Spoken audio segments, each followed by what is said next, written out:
राजा के पास बहुत सारे खजाने थे, सब प्रकार का खजाना था। सोने का खजाना, सोने से भरा पड़ा है पूरा महल।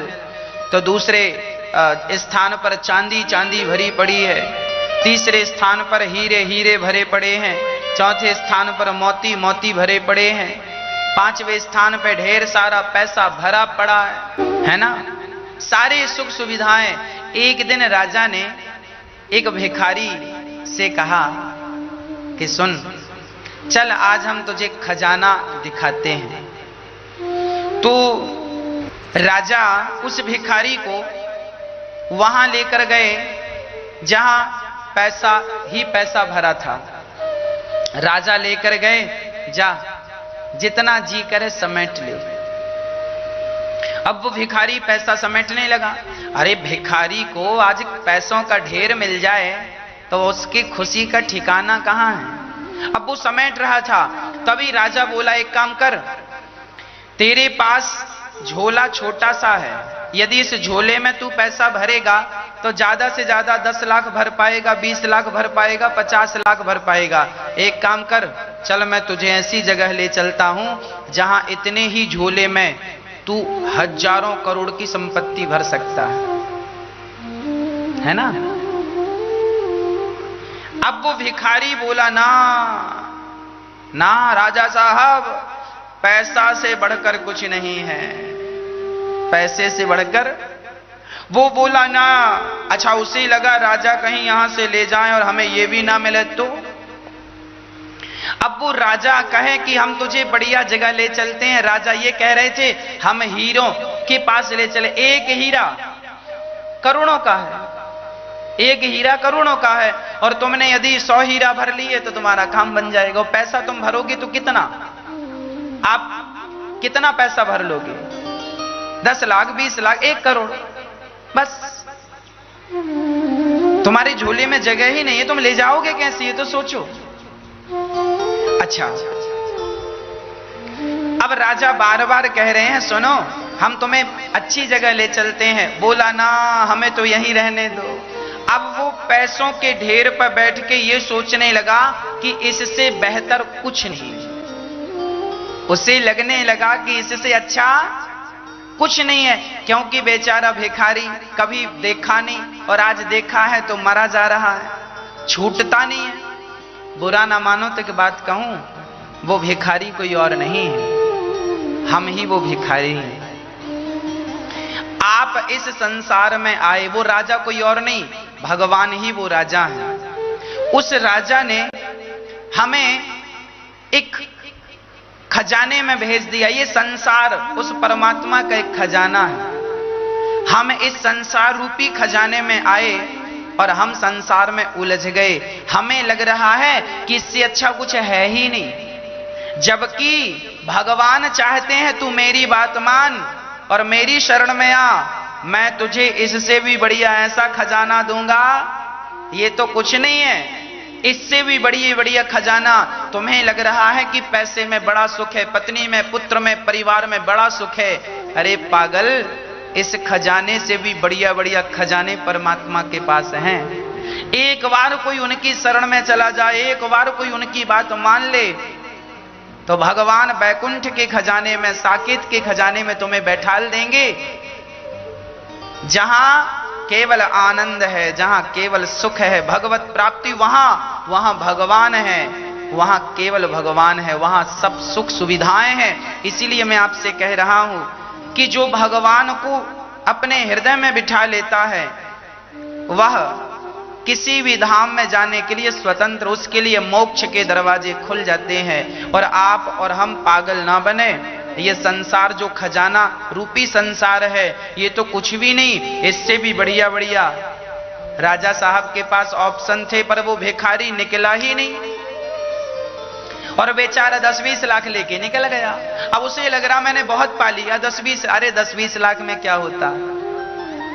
भगवान पे भरोसा करते तो तुम्हें इतना मिलता कि जिसकी तुमने कल्पना नहीं की, पर व्यक्ति भरोसा करे तब तो।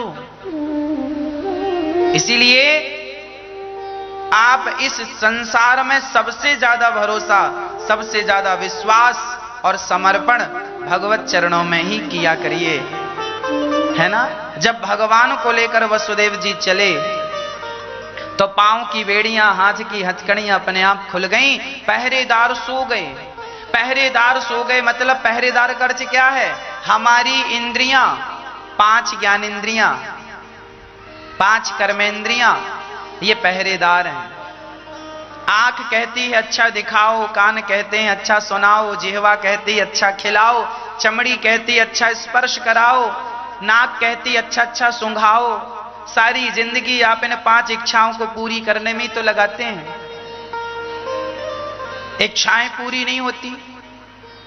काम सताता है, क्रोध सताता है, लोभ सताता है, ना जाने कितनी बुराइयां हैं, परंतु याद रखना जो भगवान को लेकर चलते हैं उनके पहरेदार सो जाते हैं। अर्थात जो भगवान को हृदय में धारण करते हैं ना भक्तों, उनको काम क्रोध लोभ मोह सताता नहीं है। भगवान के आते ही ये सब मूर्छित होकर के गिर पड़ते हैं और भक्त को कभी काम नहीं सताता, भक्त को कभी क्रोध नहीं सताता। सामान्य व्यक्ति तो काम क्रोध में डूबा होता है, उसके रोम रोम में वासनाएं भरी पड़ी हैं, पर जो भगवान की शरण में है, हम अपने बल से काम को नहीं जीत सकते, हम अपने बल से क्रोध को नहीं जीत सकते, पर भगवान के चरणों को पकड़ लें तो भगवत कृपा से काम क्रोध को कम किया जा सकता है। भगवान चाहें तो सब कुछ कर सकते हैं। तो हमें भगवान का चरण पकड़ना है, अपने आप को भगवान के चरणों में समर्पित करना है पूर्ण रूप से, हर प्रकार से। मैं आपका हूं, हे नाथ मैं आपका हूं, हे श्याम सुंदर मैं आपका हूं, मैं आपकी हूं, हे नाथ मैं आपको कभी भूलूं नहीं। जब चले तो शेषनाग भगवान छाता बन करके आ गए। भगवान को लेकर वसुदेव जी जा रहे हैं ना, तो पानी बरसने लगा। ये पानी बरसना क्या है? ये पानी नहीं बरस रहा है। जो भगवान को वसुदेव जी किनको लेकर जा रहे हैं? भगवान श्री कृष्ण को। जो व्यक्ति भगवान को लेकर चलता है उसके ऊपर ये पानी नहीं, ये तो भगवत कृपा बरस रही है। भगवत कृपा बरसने लगती है जब व्यक्ति भगवान को लेकर चलता है। इसीलिए आप संसार को लेकर ना चलें, भगवान को लेकर चलें, अपने हृदय में बिठाएं उन्हें। अच्छा, शेषनाग भगवान छाता बन गए। छाता बनने का अर्थ क्या है? सर्प को काल कहते हैं। काल ब्याल मुखग्रास त्रास निर्णास है तबे। सांप मतलब काल। काल से हम सभी को डर लगता है कि नहीं? परंतु जो भगवान को लेकर चलते हैं, काल भी उनके सहायक हो जाते हैं। वसुदेव जी महाराज लेकर जा रहे हैं तो जो सर्प हमें डराता है, जो काल है, वह भी सहायक बन गए उनके लिए जो भगवान को लेकर चल रहे हैं। इसीलिए भगवान को लेकर चलेंगे तो काल से भी डरने की जरूरत नहीं है। भगवान के भक्त को काल भी परेशान नहीं करता। उदाहरण सुनिएगा, जब अजामिल की मृत्यु हुई तो यमदूत लेकर आए, उनका कार्यकाल पूरा हो गया, अजामिल को लेकर जाने लगे, पर उनके मुख से, धोखे से, अजामिल के मुख से केवल नारायण का नाम निकल जाने से क्या हुआ? परिणाम यह हुआ कि अजामिल के पास पार्षद गण आए और उन्होंने 100 वर्ष का समय और दे दिया।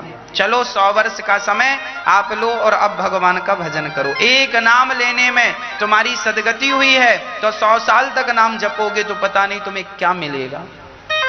इसीलिए जो समय है वो निंदा चुगली और व्यर्थ की बकवास में ना जाए, वो समय केवल भगवत चिंतन में, भगवत ध्यान में जाए, भगवान की चर्चा में गुजरे। अब जैसे ही वसुदेव जी चले तो आप यमुना का जल स्तर बढ़ने लगा, यमुना बढ़ने लगी। यमुना महारानी का बढ़ने का संकेत क्या है? जो भगवान को लेकर चलता है, यमुना मतलब भक्ति, जो भगवान को लेकर चलते हैं उनके जीवन में यमुना का स्तर मतलब भक्ति का स्तर तो बढ़ता ही है। भगवान बैठेंगे तो भक्ति, ये यमुना का स्तर नहीं, भक्ति का स्तर बढ़ रहा है। अच्छा, एक डराने वाली बात भी यहां पर है। वसुदेव जी श्री कृष्ण को लेकर कहां पहुंचे? माता यशोदा के पास।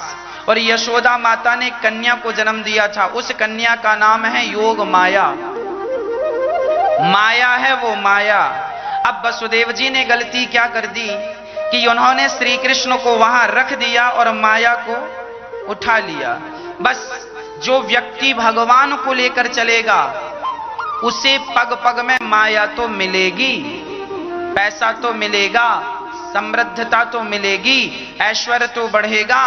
आपका धन धान्य, जो व्यक्ति भगवान की सच्चे मन से भक्ति करता है उसका धन धान्य तो बढ़ेगा, उसका नाम तो बढ़ेगा। परंतु याद रहे कि कहीं भगवान को लेकर चलने में कहीं तुम्हें धन मिल जाए तो कहीं तुम भगवान को रखकर धन ना उठाने लग जाओ। यदि धन उठाने लग गए तो ना घर के रह जाओगे ना घाट के। इसीलिए भक्ति के मार्ग पर जब भगवान, अच्छा सुदामा जी गरीब थे, क्या सुदामा जी को, जब सुदामा जी भगवान की ओर चले, द्वारिका की ओर चले, तो क्या सुदामा को धन नहीं मिला? 2 मुट्ठी चावल देने से 2 लोगों की संपदा मिली कि नहीं? हाँ या ना? मिली। अर्थात भगवान की ओर चलने से हमें धन धान्य मिलेगा ही मिलेगा। आज जो लोग कह रहे हैं महाराज जी हम बड़े परेशान हैं, पैसा नहीं है, अरे भाई भगवान पर विश्वास रखो, भगवान का नाम जपो और अपने मन लगा के अपने कार्य में ध्यान दो, काम करो। कर्मण्यवाधिकारस्ते, गीता में भगवान ने एक बात कही है, तू कर्म करता हुआ मेरा ध्यान करना। काम धाम छोड़ के माला लेके बैठेगा तो कल्याण नहीं होगा। तू काम करता रह, दुकान चलाता है दुकान चला, फैक्ट्री चलाता है फैक्ट्री चला, किसानी करता है किसानी कर, बिजनेस करता है बिजनेस कर, सब कुछ कर, पर सब कुछ करता हुआ मेरा स्मरण करता रहे, मुझे याद रख, और सब कुछ करता हुआ सब कुछ मेरे चरणों में समर्पित करता रहे। यदि सब कुछ करता हुआ व्यक्ति भगवान के चरणों में समर्पण करता रहा तो वह व्यक्ति दिन दूनी रात चौगुनी तरक्की करेगा, उसकी तरक्की में कोई बाधा नहीं आएगी। पर समस्याएं तो यहां उत्पन्न होती हैं जब व्यक्ति अपनी संपदा पाकर, संपत्ति पाकर भगवान को भूल जाता है। जानत हूं अस स्वामी विसारी, तो फिर ही ते काहे ना हो ही दुखारी। अरे भगवान को भूल जाओगे तो दुख नहीं मिलेगा। भगवान का विस्मरण ही दुख है, पर भगवान का स्मरण ही सुख है। इसीलिए कोशिश करो कि काम भी ना छूटे और राम भी ना छूटे। अकर्मण्य होके ना बैठ जाना घर में। भागवत आपको अकर्मण्य नहीं बनाती। काम धाम करते हुए भगवत चिंतन करना है, काम की रफ्तार नहीं कम करनी, काम बिल्कुल नहीं छोड़ना, काम करते हुए भगवत चिंतन करना है। इसमें आनंद है, सुख है ना? यही जीव मात्र की सफलता के सूत्र हैं। वसुदेव जी ने कृष्ण को रखकर माया को उठा लिया। आप ये गलती ना करना, आप कृष्ण को ही लिए चलना। आपके जीवन में माया बहुत आएगी, माया मतलब धन, माया बहुत आएगी। धन उठाना ऐसा नहीं है कि आप धन को इग्नोर करते जाना। पैसा आए धन आए तो धन को धर्म से जोड़ते चलना। खूब पैसा कमाना चाहिए।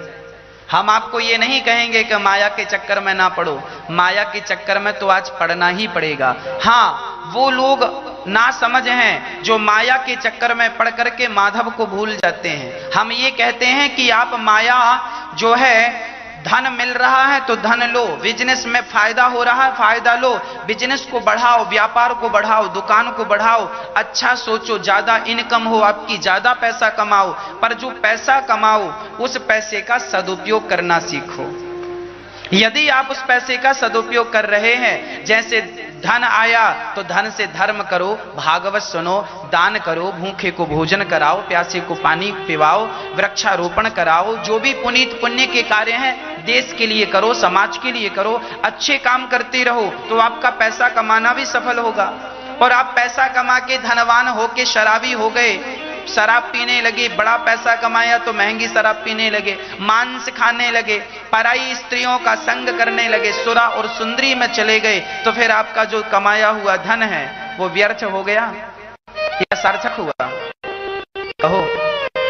धन कमाना बुरा नहीं है, माया बुरी नहीं है, पर माया तब अच्छी है जब माया को माधव से जोड़ा जाए, धर्म से जोड़। धन वही सफल है जो धन धर्म से जुड़ जाता है। इसीलिए भगवान करें आपको बहुत धनवान बनाए, आप बहुत धनवान बनिए, अपने आप को बहुत सफल व्यक्ति बनाइए, पर सफलता में अहंकार ना आ जाए। ओहो, फिर तो लोग छाती फुला के चलते हैं यूं।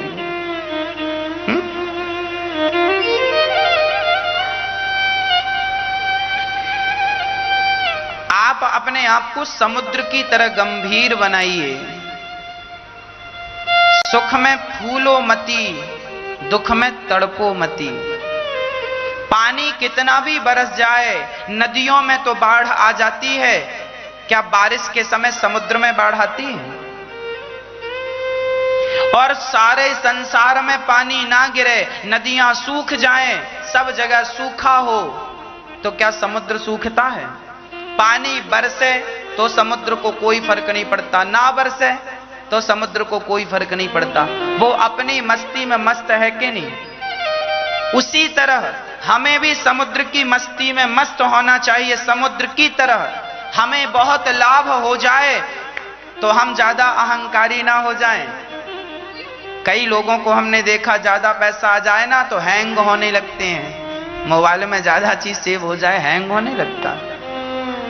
ऐसे आदमी के पास उसकी क्षमता से ज्यादा धन आ जाए तो हैंग हो जाता, वो सीधा नहीं चलता, फिर उड़ने लगता है, उड़ता है। तो इसका अर्थ यह है, ये हैंग हो गया। संपत्ति प्रभुता पाय काय मद नाही, धन पाकर भला किसे अहंकार नहीं आता। जिनको नहीं आता समझ लेना उन पर भगवान की प्रत्यक्ष कृपा है। धन पाकर भी आप धर्म से जुड़े हैं, धनवान होकर भी आप भगवान से जुड़े हैं, पुण्य से जुड़े हैं। इसका अर्थ यही है कि आप पर भगवान की विशेष कृपा है, यही ईश्वर की कृपा है। इस कृपा का अनुभव हम सभी को करना चाहिए। वसुदेव जी ने श्री कृष्ण को रखा, माया को लिया, और जब माया को लिया तो फिर जेल के ताले ज्यों की त्यों बंद हो गए, पहरेदार जाग गए और बेड़ियां ज्यों की त्यों लग गईं। माधव को, कृष्ण को लेकर चले तो बंधन से मुक्त हुए, और माया को लेकर आए तो बंधन में बंध गए। माया हमेशा बंधन में बांधती है। कौन सी माया? जो भगवान से विमुख हो जाए वो माया। आप धन पाकर धर्म ना करें तो वही धन तुम्हारा सर्वनाश कर देगा। उदाहरण से समझिएगा, रावण इतना धनवान था, क्या उसके पास धन की कमी थी? पर आपने कहीं नहीं सुना होगा कि रावण दान पुण्य करता था। रावण, आपने कहीं नहीं सुना होगा कि रावण ने भंडारा किया, अन्न क्षेत्र चलाया, दान पुण्य किया, जबकि उसके पास धन की कोई कमी नहीं थी। अच्छा, उसने और क्या किया? माता सीता को और चुरा लिया। माता सीता कौन है? साक्षात लक्ष्मी। रावण के पास लक्ष्मी की कमी नहीं थी, सोने की लंका में रहता था, फिर भी वो राम की लक्ष्मी चुरा कर ले आया। एक तो आपके पास कमी नहीं है और उस पर आप भी हमारा पैसा, हमारा धन चुरा लें। एक तो आप दान पुण्य नहीं कर रहे हैं और दूसरों का आपके पास होने पर भी आप चुरा रहे हैं। रावण ऐसे ही करता था। रावण के पास धन की कमी नहीं थी। माता सीता कौन है? साक्षात महालक्ष्मी। रावण ने सीता को नहीं चुराया, राम की लक्ष्मी को चुराया है, राम के धन को चुराया है। तो रावण का क्या हुआ? सर्वनाश। जिस लंका का घमंड था उसी लंका में आग लग गई। रहा ना कोकुल रोवनिहारा, रावण मरा तो कोई रोने वाला नहीं बचा। क्यों? क्योंकि आपके पास धन तो था, पर आपने अपने धन को धर्म से नहीं जोड़ा। जब धन को धर्म से नहीं जोड़ा जाता तो वही धन सर्वनाश कर देता है, जैसे रावण का हुआ। इसीलिए राजा हरिश्चंद्र धनवान बने तो उन्होंने अपने धन को धर्म से जोड़ा, तो आज तक हरिश्चंद्र अमर हैं। दानियों में सबसे श्रेष्ठ दानी हरिश्चंद्र हैं। भाई, पैसा सबके पास होता है, फर्क इतना है कि कोई अपने पैसे का सदुपयोग करता है तो कोई अपने पैसे का दुरुपयोग करता है।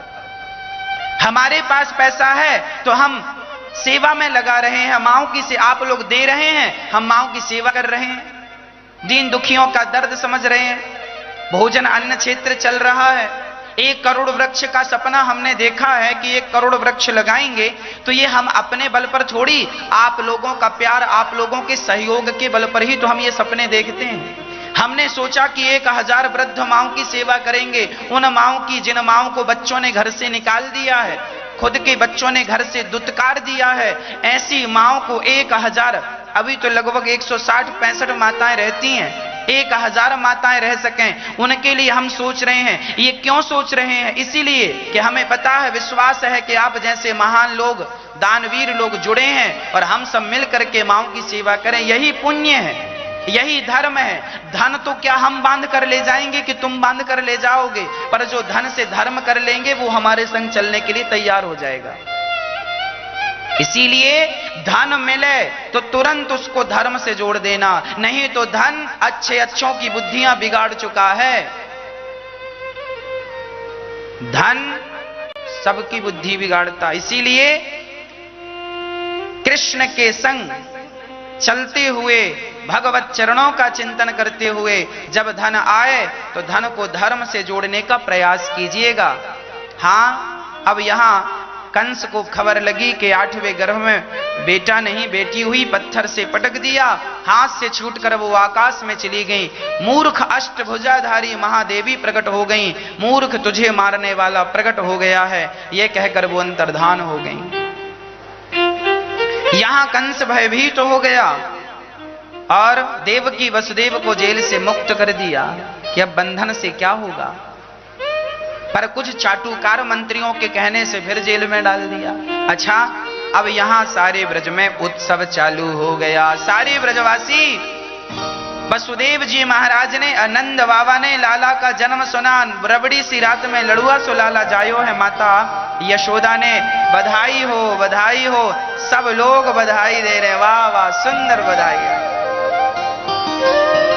इतना सुंदर स्वरूप था ठाकुर जी का, देखते ही बन रहा है। भगवान बहुत सुंदर है, भगवान जितना सुंदर कोई नहीं है। उनके का तो दान, नंद बाबा ने दान किया, तिल के पहाड़ बना बना करके दान दिए। अच्छा, अनाज की राशि लगाकर, जैसे गेहूं का एक बड़ा ढेर लगा दिया, दान कर दिया। तिल का ढेर लगा दिया, उसे पहाड़ बोलते हैं, तिल का पहाड़। गेहूं का पहाड़, गेहूं का पहाड़ मतलब गेहूं का एक ढेर लगा दिया, है ना। मंडियों में आपने देखा होगा, बड़े बड़े गेहूं के ढेर लगे रहते हैं, चावल के ढेर लगे रहते हैं, उसे भाषा में पहाड़ बोलते हैं। तो तिल का पहाड़ बना बना के दान किया ब्राह्मणों को, जरूरतमंदों को, खूब दान। लाखों गैया कपड़े पहन पहन करके, बधाइयां ले ले करके सारे नंद महल में आ रहे हैं। यशोदा बधाई हो, नंद बाबा बधाई हो। सारे लोग भगवान को बधाई पे बधाई, बधाई पे बधाई, खूब आनंद से बधाइयां दे रहे हैं। भगवान कितने सुंदर हैं, जो देखता है देखता ही रह जाता है ना। जिसका बनाया संसार इतना सुंदर है, पशु और पक्षी इतने सुंदर हैं, विचार करिएगा वो भगवान कितने सुंदर होंगे।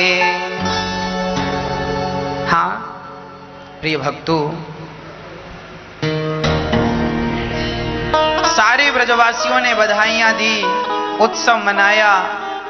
अभी उत्सव चल रहा था कि भगवान श्री कृष्ण को मारने के लिए जब सारे ब्रजवासी बधाइयां देकर चले गए, देवी देवता भी बधाइयां देने आए, रूप बदल बदल कर। एक पालने पर श्याम सुंदर लेटे हैं, दूसरे पालने पर श्री बलदाऊ भैया लेटे हैं। दोनों का पावन दर्शन सब लोग कर रहे हैं। और अभी भगवान छोटे से ही थे कि माता, अब भगवान श्री कृष्ण को मारने कंस ने पूतना मौसी को भेज दिया। पूतना लोक बालघ्नि राक्षसी रुधिरासना जिघांसयापहरे स्तनं दत्वापसद्गतिम्।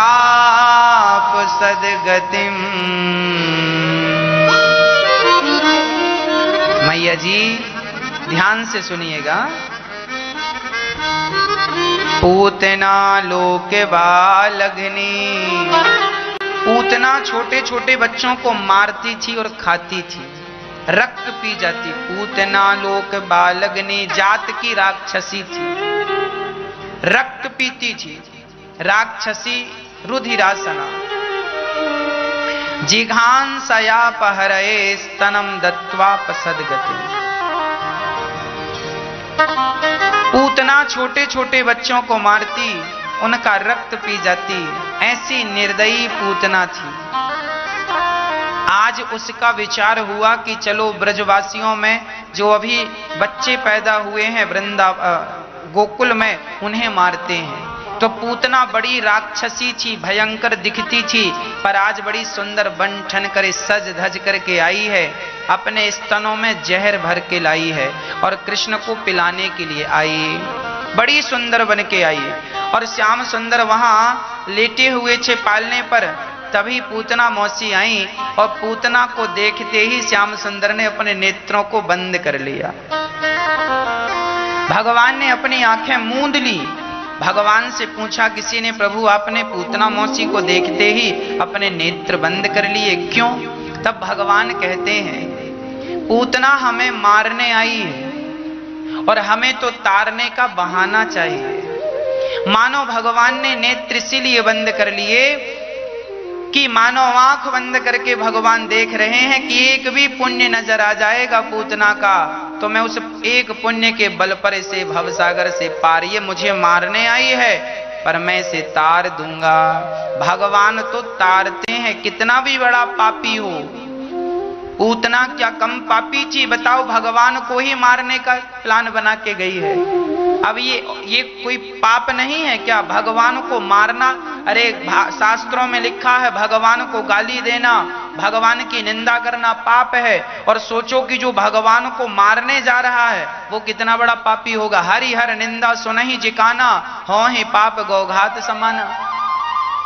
भगवान की निंदा करना सबसे बड़ा पाप है, गुरु की निंदा करना सबसे बड़ा पाप है, अपनी माता अपने पिता की निंदा करना सबसे बड़ा पाप है। और निंदा तो किसी की भी करना पाप है, पर इन गुरु की निंदा तो गौ हत्या के समान है, भगवान की निंदा तो गौ हत्या के समान है। इसीलिए कभी अपने गुरुजनों की और भगवान की निंदा नहीं करनी। हरि हर निंदा सुनहि जिकाना, निंदा करने वाला तो पापी है, निंदा सुनने वाला भी पापी है। पर पूतना तो भगवान को मारने जा रही है, ये कितनी बड़ी पापनी होगी। पर सोचो कि इतनी बड़ी पापनी को भी भगवान ने तारने का प्लान बनाया, इसे हम तार देंगे। न जाने कौन से गुण पर दया निधि रीझ जाते हैं। पता नहीं भगवान को कौन सा गुण अच्छा लग जाए और भक्त के कौन से गुण पर रीझ जाए। इसीलिए भगवान का नाम करुणा निधान है, पतित पावन है। पतितों को पावन करने से नाम पड़ा पतित पावन। अच्छा, भगवान ने पूतना को देखकर आंखें इसीलिए भी बंद कर ली कि पूतना जहर पिलाने आई है और जहर पीने का कार्य तो भगवान शंकर के पास। मानो आंख बंद करके कह रहे हैं, भोले बाबा आओ, समुद्र मंथन का जहर पिया था, मौसी जी का भी आप ही पी जाओ। मानो इसलिए आंख बंद कर लिए। अच्छा, भगवान ने आंख इसीलिए भी बंद किए क्योंकि पूतना मौसी आई है मारने, और वो तो मार नहीं पाएगी, भगवान ही मारेंगे। तो भगवान को लगा अब अपने कार्यक्रम की शुरुआत कर रहे हैं तो मंगलाचरण कर लें, तो आंख बंद करके मंगलाचरण कर रहे हैं, इसलिए नेत्रों को बंद कर लिया। अथवा भगवान ने नेत्र इसलिए बंद किए क्योंकि पूतना जो है इसका तन बहुत सुंदर है, सजकर आई है ना। भागवत में लिखा, इतनी सुंदर बनकर आई मानो साक्षात लक्ष्मी जी आ गई। इतनी सुंदर, माया जानती थी ना, माया से सजना सवरना जानती थी, तो सज धज करके सुंदरी बन करके आई है। पर भगवान कहते हैं कि इसका तन तो बड़ा सुंदर है पर इसका मन सुंदर नहीं है। और भगवान कहते हैं कि जिसका तन सुंदर होता है मन सुंदर नहीं होता, ऐसों को हम देखना भी पसंद नहीं करते, इसीलिए नेत्रों को कर लिया बंद। भगवान सुंदर तन वाले को नहीं देखते, भगवान सुंदर मन वाले को देखते हैं। इसीलिए सुंदर तन जरूरी नहीं है, पर सुंदर मन जरूरी है। हाँ, मन सुंदर है तो सब सुंदर है, मन ही सुंदर नहीं तो तन को सजाने से फायदा क्या। तन को धोया मगर मन को धोया नहीं, बाद गंगा नहाने से क्या फायदा। इसीलिए जो मन में मलिनता है, जो मन में कपट है, उस कपट को, उस मलिनता को मिटाने की कोशिश कीजिए।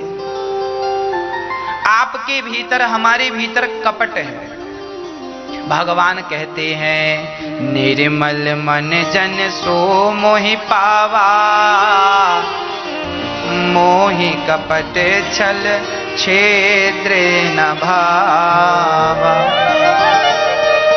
भगवान कहते हैं हमें कपट बिल्कुल पसंद नहीं। अच्छा, ये कपट क्या है? कपट किसे कहते हैं? रामचरितमानस में लिखा है निर्मल मन जन सो मोहि पावा। मुझे निर्मल मन वाला व्यक्ति प्राप्त, भगवान को कौन प्राप्त करेगा? निर्मल मन वाला।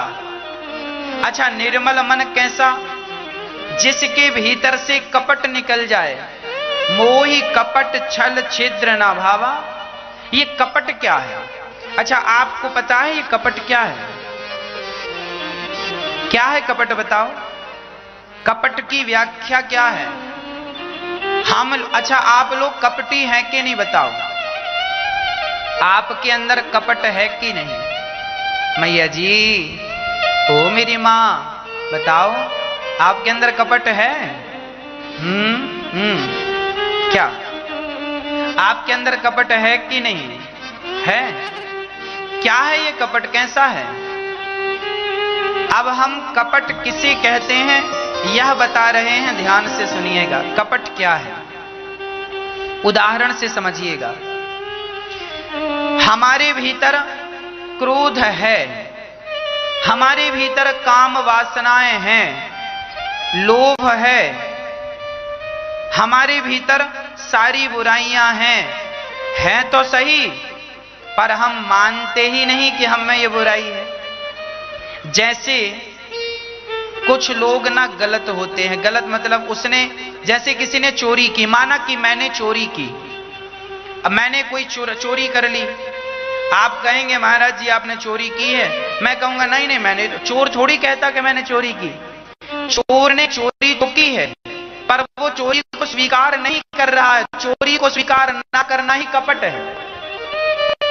चोर है, अरे भाई तूने चोरी की है ना, तो कह दो ना कि हाँ मैंने चोरी की है, क्या बुराई है?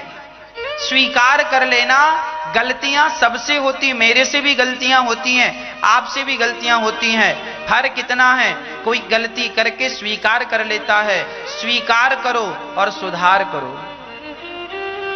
कुछ लोग गलतियों को स्वीकार, जैसे पति ने पत्नी से कुछ कहा, पत्नी ने पति से कुछ कह दिया, गलती पत्नी की थी।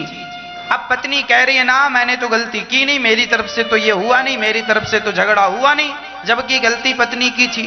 अब पत्नी की गलती है, पर उसे पता है कि मैं गलत हूं, मेरे कारण ये बवाल चल रहा, पर वो मानने को तैयार नहीं, स्वीकार कर। ये कपट है, और ऐसे कपटियों को भगवान नहीं देखते। पुरुष की गलती है पर वो मानता नहीं, पुरुष ने गलती की पर मानता नहीं है। पत्नी कह रही है कि आपने गलती की ना, मैंने तो गलती की नहीं, मैं तो गलत हूं ही नहीं।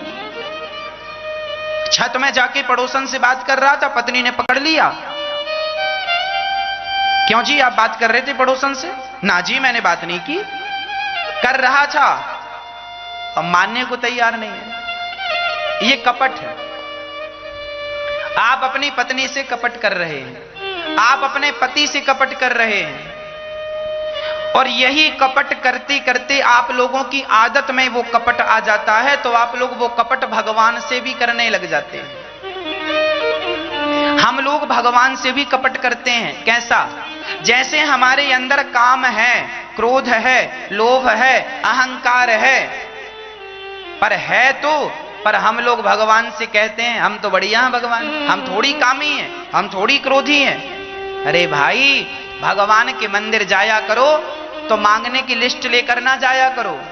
भगवान को पता है तुम्हारे घर में कब से चूल्हा नहीं जला, भगवान को पता है, भगवान अंतर्यामी है, सर्वांतर्यामी है, वो सब जानते हैं तुम्हारे घर में क्या दिक्कत है, तुम क्या सोच रहे हो, तुम्हारे घर में आखिरी बार रोटी कब बनी है, किस चीज की कमी है, किस चीज की जरूरत है, भगवान को सब पता है। ये मत सुनाओ भगवान को कि भगवान हमारे बच्चे की नौकरी लग जाए, भगवान को पता है कि तुम्हारे बच्चे की नौकरी नहीं लगी। तुम भगवान से ये ना कहा करो भगवान मेरा घर बन जाए, भगवान को पता है कि तुम्हारे पास घर नहीं है, उन्हें सब पता, उन्हें क्या सुना रहे हो, उन्हें सुनाना क्या है वो सुनो। भगवान के पास जाया करो तो भगवान से यही कहा करो कि हे नाथ मैं अपराधी हूं, हे श्याम सुंदर मैं कपटी हूं, मैं कामी हूं, मैं क्रोधी हूं, मैं लोभी हूं, मैं अहंकारी हूं, हे नाथ मैं अभागा हूं, मैं पापी हूं, मैंने एक एक पाप को एक एक लाख बार किया है, मैंने एक एक पाप को एक एक लाख बार किया है। हे नाथ मैं अधम हूं, मैं पापी हूं, मैं मौसम कौन कुटिल खल कामी, मेरे जैसा कौन कुटिल होगा, मेरे जैसा कौन खल होगा, मेरे जैसा दुष्ट इस दुनिया में कोई नहीं है, मेरे जैसा कामी इस दुनिया में कोई नहीं है। हे श्याम सुंदर आपको पता नहीं होगा, मैं बताने आया हूं, मैं कामी हूं, मैं क्रोधी हूं, मैं लोभी हूं, मैं अहंकारी हूं। नाथ क्या करूं, मैं बहुत कोशिश करता हूं काम को जीतने की पर वो परेशान करता है, मैं बहुत कोशिश करता हूं क्रोध को जीतने की पर बहुत परेशान करता है, मैंने लोभ को मैं हार गया। हे नाथ मैं काम से हार गया, क्रोध से हार गया, लोभ से हार गया, अपनी वासनाओं से हार गया, अपनी इच्छाओं से हार गया। हे नाथ अब आपकी शरण में आया हूं, मुझ अभागे को, मुझ पापी को स्वीकार कर लीजिए। जैसे गाय अपने बछड़े को चाटकर निर्मल कर देती है, हे नाथ मैं भी बुराइयों के गंदगी से लिपटा हुआ हूं, भीगा हुआ हूं, आप ही गाय बन जाइए, आप ही मेरी मां बन जाइए और आप ही मुझे निर्मल कर दीजिए, क्योंकि मैं अपने से तो निर्मल हो नहीं सकता। हे नाथ मैं आपकी शरण ग्रहण करता हूं, मैं आपकी शरण ग्रहण करती हूं। हे प्रभु मैं बुरा हूं, मैं बुरी हूं, मेरे में लाख अवगुण है। भगवान से अपने अपराध तो आप लोग मंदिर जाते हैं, अपने बारे में तो कुछ कहते नहीं है। अब भगवान वो घर बन जाए, भगवान ये हो जाए, भगवान ने ठेका लिया है घर बन जाए, ये हो जाए, नौकरी लग जाए। तुमने अपने अंदर का कपट मिटाया नहीं तो भगवान स्वीकार क्यों करेंगे। पहले अपने आप को भगवान से जोड़ो, पहले अपने आप को भगवान के हवाले करो।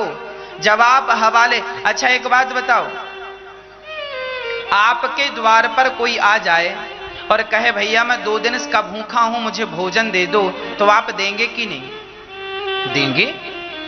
निश्चित देंगे। अब कोई आदमी मर जाए और कहे कि लो भैया ये मर गया, आपने तो भोजन नहीं दिया, भूख से मर गया, तो आप कहेंगे भैया भूख से मर गया, हमें बताता तो, हमें तो पता ही नहीं था। भाई हमारे पड़ोस में कोई भूखा मर जाए तो हमें पता तो हो, हां हमें पता लग जाए कि ये भूखा है और फिर हम भोजन ना दें तो फिर हमें पाप लगेगा, पर हमें तो पता ही नहीं था कि कौन भूख से मर गया, कौन भूखा था।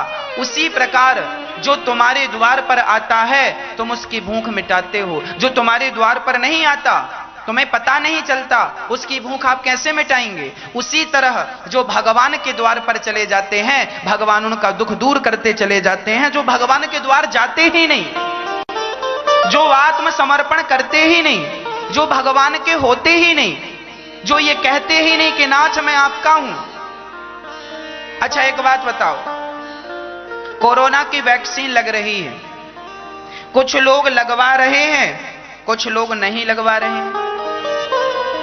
वैक्सीन लगवानी चाहिए तब ये कोरोना जैसी महामारी समाप्त होगी। कुछ लोग वैक्सीन लगवा रहे, मैंने तो लगवाई, मैंने लगवा ली, 1 डोज लगवा लिया, दूसरा लगवाने का है। कुछ लोग वैक्सीन लगवा रहे हैं अपनी मर्जी से, कुछ लोग नहीं लगवा रहे। अब जो नहीं लगवा रहे हैं तो क्या सरकार जबरदस्ती पकड़ के लगाएगी? अब इनको कोरोना होगा और ये मरेंगे तो जिम्मेदार कौन होगा? सरकार जिम्मेदार होगी कि आप जिम्मेदार होंगे कि हम जिम्मेदार? अरे वैक्सीन लग रही है, क्यों नहीं लगवा रहे हो? क्यों भाग रहे हो? कल मर जाओगे तो फिर रोओगे हम मर गए। अभी क्यों नहीं लगवा रहे हो वैक्सीन? लगवाओ। उसी तरह जैसे आप अपनी मर्जी से वैक्सीन लगवाने जाते हैं तो वैक्सीन लगती है, सरकार जबरदस्ती पकड़ के नहीं ठोकेगी कि लो आओ। हां, उसी प्रकार जो भगवान की शरण में जाता है उसको कृपा की वैक्सीन भगवान लगा देते हैं। जो शरण में जाता ही नहीं तो कृपा की वैक्सीन क्यों लगेगी? अब आप परेशान, महाराज जी हम दुखी हैं, तुमने भगवान के पास जाकर वैक्सीन लगवाई कि नहीं? कृपा की लगवाई ही नहीं, समर्पण किया ही नहीं, अब वैक्सीन लगी नहीं, मरो। कौन जिम्मेदार है? आदमी अपने कर्मों से जिम्मेदार होता है, अपने कारण जिम्मेदार बनता है और दोष भगवान को देता है। भक्तों, भगवान के द्वार पर जाकर आत्मसमर्पण करना चाहिए। हे जगन्नाथ जी मैं आपका हूं, हे रंगनाथ जी मैं आपका हूं, हे बिहारी जी मैं आपका हूं, हे द्वारिकाधीश जी मैं आपका हूं, हे विठलनाथ जी मैं आपका हूं, हे तिरुपति भगवान जी मैं आपका हूं। अपने आप को सौंप दो। मैं कपटी हूं, इस बात को स्वीकार करो। कहा करो मंदिर जाकर के, हे भगवान मैं पापी हूं, मैं अधम हूं, मैं नीच हूं। अच्छा, तुम्हें कोई नीच कह देना बवाल खड़ा हो जाता है। हमें नीच कहा? सच्ची बताना, क्या तुम नीच नहीं हो? कोई तुम्हें कह दे तुम कामी हो, तुम बवाल खड़ा, हमें कामी कहा? कामी क्या? सच्ची बताना, दिल में हाथ रख के बताओ, क्या तुम कामी नहीं हो? कोई तुम्हें क्रोधी कह दे, तुम्हें बुरा लगता, हमें क्रोधी कहा? क्या तुम सच्ची बताओ क्रोधी नहीं हो? कोई तुम्हें कह दे तुम बहुत बड़े मूर्ख हो, मूर्ख, तुम्हें बुरा लग जाएगा, हमें मूर्ख कहा? बवाल खड़ा हो जाएगा, हमें मूर्ख। सच्ची बताओ, क्या तुम मूर्ख नहीं हो? क्या तुम सब विषयों के विद्वान हो? क्या तुम मूर्ख नहीं हो? क्या कभी कभी तुम मूर्खता के निर्णय नहीं ले लेते हो? क्या मूर्खता पूर्ण काम तुम नहीं करते हो? मूर्ख हो, पर दुनिया कहे कि मूर्ख है तो बुरा लगता, यही कपट है। मैं मूर्ख हूं पर कोई मुझे मूर्ख कहता है तो बुरा लगता है। मैं कामी हूं पर कोई मुझे कामी कहे सो बुरा लगता है। मैं क्रोधी हूं, कोई मुझे क्रोधी कहे सो बुरा लगता है। इसीलिए कहता हूं भगवान के पास जाया करो और अपने आप को गालियां दिया करो। मैं क्रोधी हूं, मैं मूर्ख हूं, मैं कपटी हूं, मैं कामी हूं। हे नाथ, मैं आपके दर पे आया हूं, मैं अभागा हूं, मैं ऐसा हूं, मैं वैसा हूं। गोस्वामी तुलसीदास जी ने तक अपने आप को क्या कहा जानते हो? मौसम कौन कुटिल खल कामी। तुलसीदास जी कह रहे हैं मेरे जैसा कौन कुटिल खल। क्या तुलसीदास जी कामी थे? नहीं, उनकी जैसी उदारता कहां होगी। हनुमान जी कहते हैं प्रात ले जो नाम हमारा, तेहि दिन ताहि न मिले आहारा। असमय अधम सखा सुनो, हनुमान जी कह रहे हैं। हनुमान जी अपने आप को क्या कह रहे हैं? असमय अधम। अपने आप को क्या कह रहे हैं? अधम। अधम जानते हैं ना? अधम। आपको कोई कह दे तुम बहुत अधम हो तो आपको लगेगा हमें गाली दे रहा, आपको गुस्सा है, हमें अधम कहा, तेरी टांग तोड़ेंगे हम, हमें अधम कहा। और हनुमान जी कह रहे हैं असमय अधम सखा सुनो, मोहु पर रघुवीर, कीन्हि कृपा सुमरी गुण भरे बिलोचन नीर। वाह! हनुमान जी कहते हैं विभीषण जी, राम, जब विभीषण जी ने कहा कि मैं तो राक्षस हूं, लंका में रहता हूं, ना तो भजन करता हूं, ना भक्ति हुई, क्या राम मुझे मिलेंगे? तब हनुमान जी ने कहा राम तो हम जैसे बंदरों को भी मिल गए तो तुम तो फिर भी पंडित हो, तुम्हें तो भगवान मिलेंगे। असमय अधम, मेरे जैसे अधम को भी भगवान मिल गए तो आपको जरूर मिलेंगे। हनुमान जी अपने आप को अधम कह रहे।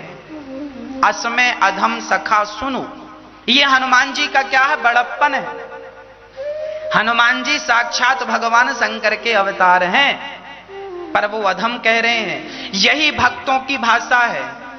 कभी भक्त जो होता है ना वो अहंकार नहीं करता, वो अपने आप को दासानुदासो भवितास में भूया, वो प्रेजेंट कैसे करता है? मैं आपके चरणों की धूल हूं, मैं आपके चरणों की धूल हूं। गोस्वामी तुलसीदास जी महाराज कहते हैं, जब मैं मर जाऊं तो मेरे शरीर को चिता में ना जलाना, मेरे शरीर को जमीन में ना गाड़ना, मेरे शरीर को सरयू जी में ना बहाना। तो फिर क्या करें आपके शरीर का? बोले मेरे शरीर का चमड़ा उतारना और मेरे शरीर का चमड़ा उतार के उनके पांव के जूते में लगा देना। जिनके मुख से भगवान राम का नाम निकलता हो, उनके पांव का जूता मेरे चमड़े को बना देना। ये तुलसीदास जी के शब्द हैं। ये शरणागति है। अपने आप को छोटे से छोटा, छोटे से छोटा, छोटे से छोटा, तिनके से भी छोटा, धूल के कण से भी छोटा, अपने आप को जिस दिन तुम धूल से छोटा मान लोगे ना कि मैं भगवान के, और ये जो वृंदावन में भक्त हैं, आप जैसे तमाम जो भक्त हैं, आपके चरणों में लगी हुई धूल जो है, उस धूल से भी मैं छोटा हूं। जब आप अपने आप को इतना छोटा मान लेंगे, उसी दिन आप सबसे बड़े हो जाएंगे। पर विडंबना तो यह है, आदमी अपने आप को बड़ा समझता है, छोटा। आपने कभी देखा होगा, वो गुलेल हम लोग चलाते हैं ना, यूं, है ना, उसका सिद्धांत है, वो जितने पीछे जाएगी उसका पत्थर उतने आगे जाएगा। धनुष बाण, धनुष में बाण हम लगाते हैं तो डोर को पीछे ले जाते, पीछे की तरफ डोरी को खींचते हैं। याद रखना, डोरी जितने पीछे जाएगी आपका बाण उतने आगे जाएगा। सच है, जितने पीछे आप डोर ले जाएंगे उतने आगे आपका बाण जाएगा। उसी तरह आप अपने आप को जितना छोटा बनाएंगे, आपको भगवान उतना बड़ा बना देंगे। पर आप अपने को छोटा बनाएं तो सही, अपने आप को छोटा समझें। आप कर्म से तो बड़े हैं, कर्म तो अच्छे करें, पर अपने आप को भगवान के चरणों की धूल, भक्तों के चरणों की धूल, यह भाव बना रहे। जब ये भाव बना रहेगा तो अहंकार आने की संभावनाएं खत्म हो जाएंगी, और फिर हमारे अंदर जो कपट भरा पड़ा है वो कपट तुरंत विदा हो जाएगा और हमारा मन निर्मल हो जाएगा। और निर्मल मन होगा तो भगवान उसी दिन मिल जाएंगे जिस दिन मन निर्मल हो जाएगा। निर्मल मन जन सो मोहि पावा, मोहि कपट छल छिद्र न भावा। पूतना मौसी आई, उनके अंदर कपट था, इसीलिए भगवान ने नेत्र बंद कर लिए। और पूतना ने भगवान को उठाकर अपना स्तन मुंह में दिया। भगवान माँ का स्तन, पूतना मौसी का स्तन पीने लगे, दूध पीने लगे और जोर से पकड़ लिया। दूध पीते पीते दूध खत्म, थोड़ा सा जहर बचा, भगवान ने जहर पीना शुरू कर दिया। जहर भी खत्म, दूध खत्म, जहर खत्म, अब पूतना के प्राण बचे। और जब पूतना के प्राण बचे तो भगवान माता पूतना के प्राण पीने लगे। और जब प्राण पिए तो पूतना चिल्लाई, अपने असली रूप में आ गई और चिल्लाकर भागी, कंस के बगीचे में पहुंची। भगवान ने पूरे प्राण पी लिए और धड़ाम से पूतना मौसी गिरी। पूतना का गोविंदाय नमो नमः। भगवान बड़े दयालु हैं। भगवान इतने दयालु हैं कि पूतना मौसी मारने आई, भगवान ने पूतना जैसी मौसी को जो मारने आई, इतने दयालु हैं कि उन्हें वह गति दी जो माता कौशल्या, माता यशोदा को देने वाले हैं। वही गति भगवान ने पूतना को दे दी। भगवान जैसा दयालु कौन होगा? इसीलिए आप संसार के पास क्यों जाते हैं? क्यों नहीं भगवान की शरण ग्रहण कर लेते? वही हमारे हैं। हाँ, पूतना का उद्धार हुआ। नंद बाबा कंस के यहां कर चुकाने गए, कर चुका कर लौटे, रास्ते में वसुदेव जी मिले और वसुदेव जी ने कहा आप जाइए, बड़े खतरे हैं। बड़ा एक दूसरे का दुख सुख बांटा, सुना नंद बाबा और वसुदेव जी ने। और जब आए तो देखा कि पूतना का शरीर मरा पड़ा है। चिताओं पे रखकर जलाया तो पूतना के शरीर से एक सुगंध निकल पड़ी। परीक्षित जी ने कहा ये तो राक्षसी थी, फिर सुगंध क्यों निकली?